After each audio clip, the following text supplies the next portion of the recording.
Alright, what is up, everybody? This is Brandon from ComixKings, and you guys know what today is. It's Tag Team Thursday. So you know that we started over with Rod at 6:30, Chester Reekin comics. Then we had John's Comics with Kids at 6:45. 7 o'clock, we had Tony's, which was my favorite video of the night. Go check that out if you have not already. I'm sure you guys did, but just in case you didn't. And then we had Dan, Comic Chop News, who just premiered his video. It was a lot of fun looking at the books that he read and books that he's recommending for us to next week. Today we're talking about Crisis on Infinite Rants. This is the most random show on this train because it changes week to week. Everybody has their segment that's completely random, and if you guys checked out the thumbnail today, you know that we are talking about bad romance, comic book relationships that should have been completely left out. But real quick, let's dive into the chat. We got Travis. What is up, brother? How are you doing today? Let's see who else is in the house. We got C3 Comics. What is up? Where's everybody at? They're here. We got 15 people in this chat. Well, that's what's up.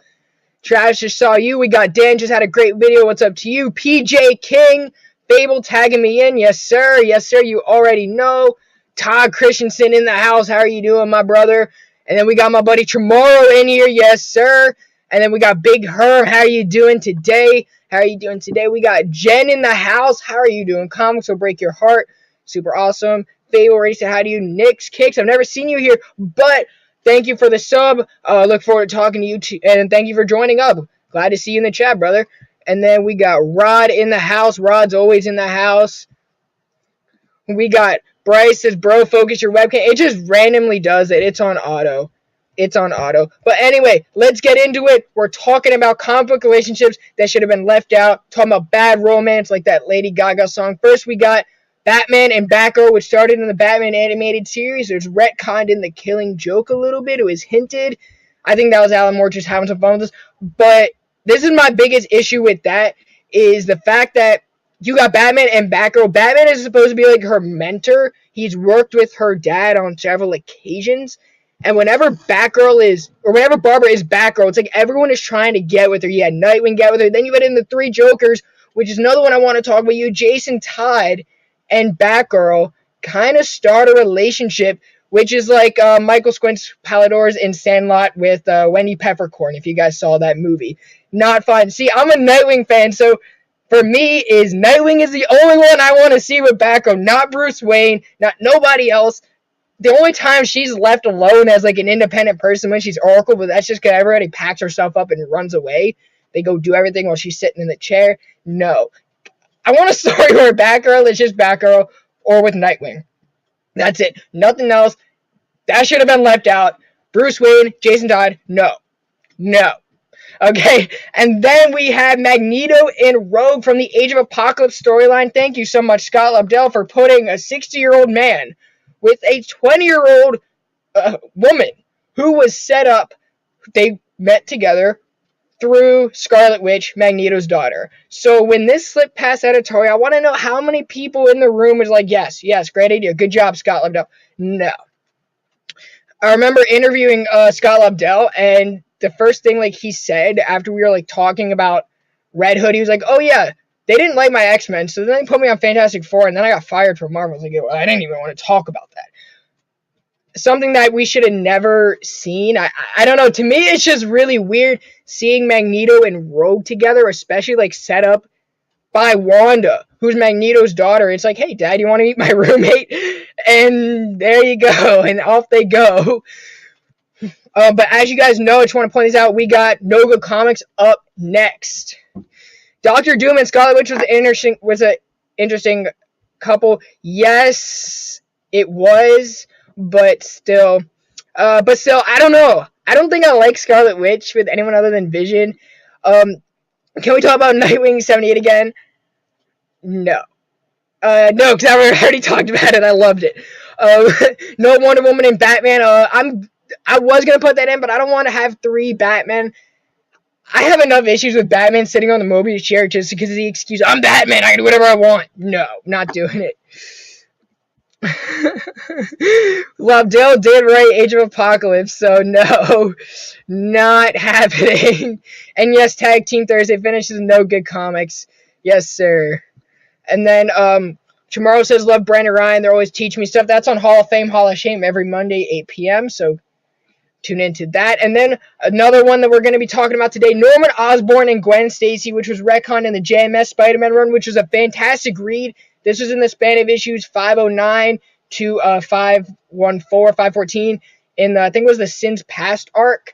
Now, this was like a secret pregnancy that Gwen Stacy had, and they birthed 2 kids that blamed Spider-Man for the death of her mom, but they didn't know that it was actually their dad that killed their mother. It's like, no, it's no. To me, that's all kind of messed up. So apparently, Gwen Stacy and Norman, sometime in the Silver Age, before she died, before Conway took over that book, got together, had 2 kids, and then he ended up killing her in that famous death of Gwen Stacy's story arc. To me, it's like if you're writing a seminal Spider-Man story and you want to do something different, I would want to do something that makes it better, not necessarily like, okay, let's take these 2 characters, they haven't slept together, so let's put them together, and boom, here you go. Hulk and Black Widow was a bad romance in Age of Ultron. I mean, Bruce just wasn't digging it. It just wasn't his thing, you know. Black Widow tried to slide in, and he was like, no. But to me, this one was like a rough one to like. I love JMS. I love Romita's art on that, which is probably one of the only books I like Romita on other than Daredevil. But to me, it just felt weird, you know, especially because, like, again, there's a huge age difference. Gwen and Harry also dated at some point. Okay, they were also a thing. So, no. Again, there's another no. Like, your editorial is sitting at a table. This idea comes to you, and you say yes. Everyone at the editorial should be fired. No. Now, another one, Juggernaut and She-Hulk. This was brought in by Chuck Austin in X-Men 435. This is one of the X-Men books nobody read.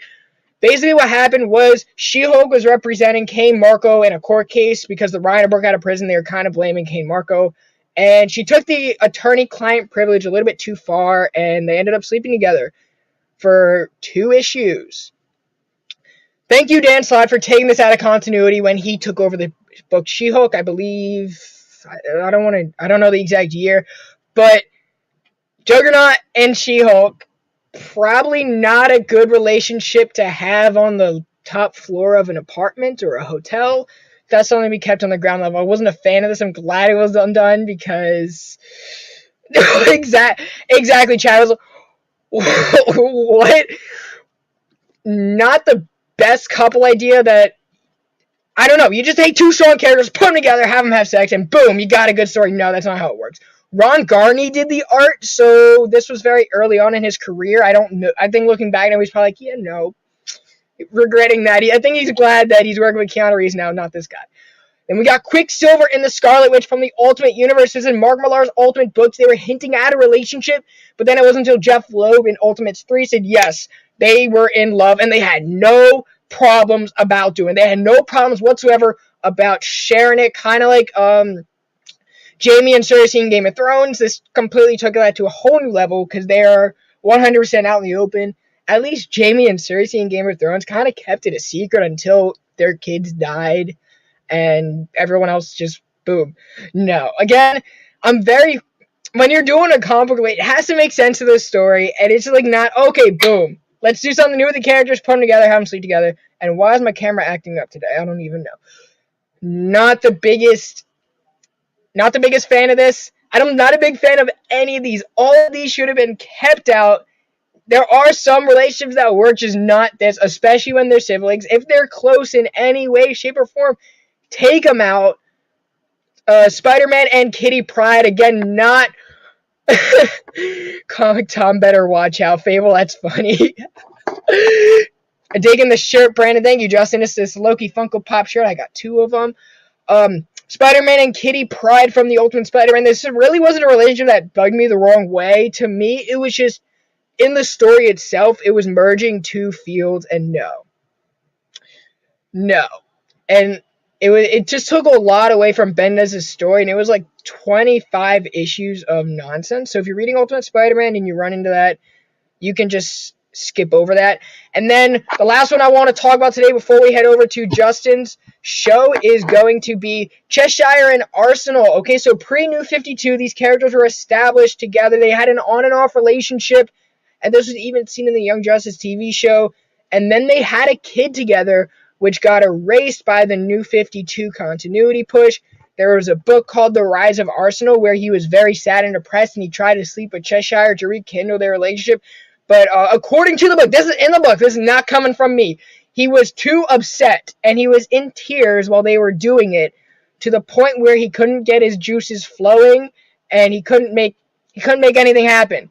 Boom. So he felt bad, and then in Rebirth, their relationship got a little bit better because Cheshire sexually assaulted him in February, on Valentine's Day. So that is their very, very complicated relationship of Cheshire and Arsenal, a comic book couple that none of us wanted. None of us wanted that, and DC just continued to put that on us for no reason. So that's something that we had to deal with for years as readers, and even on the TV shows. Like some of these shows that they're introducing, like the Batman and Batgirl and the Cheshire and Arsenal, they're meant for kids, and they're throwing that in there. You never liked WandaVision or the Ant-Man Wasp relationship. Yes, you would think the Avengers woman might be a little bit more into Cap or Thor. Well, maybe she just likes them small. You never know. But Ant-Man can grow all sizes too. But it was that issue, I believe it was 212, where Ant-Man backhanded her in the face in front of the Avengers. That was a very toxic relationship. I wanted to keep this a little bit more comedic, so I didn't throw that in there. But if we're talking about trash, the Kitty Colossus is also kind of cringe. That's just because they have so much history, and their wedding was a complete disaster. Okay? Their wedding was horrible, and it was very poorly set up. So, yeah. The comic stories are ruining Brandon in comics. No! No, they're not ruining me. It's just like, there are things in every story that's good and bad, and things you just gotta leave out. These are just things you just gotta throw away, erase, but they're fun to go back to. Yes, a big age difference, but again, it's not that bad. Before we do head over to Justin's, I do want to say, like, subscribe to the channel. Make sure you're subbing up, everybody. Apparently, I'm supposed to tell you guys to like and subscribe to this channel because that's what everybody does. I do want to show off this cool Alien cover I picked up the other day. It's the One Per Store by David Finch sketch cover. I thoroughly enjoyed this issue. I'm new to the Alien mythos. And if you are a fan of Philip Kennedy Johnson, I have big news coming out soon. I'm going to release the announcement on Saturday. So I'm super excited to talk about that. I believe my time is up. Thank you guys for tuning in to Tag Team Thursday. Make sure you guys go head over to Justin's channel at No Good Comics to close us out. All right, we'll see you guys in the chat. Thank you guys for tuning in.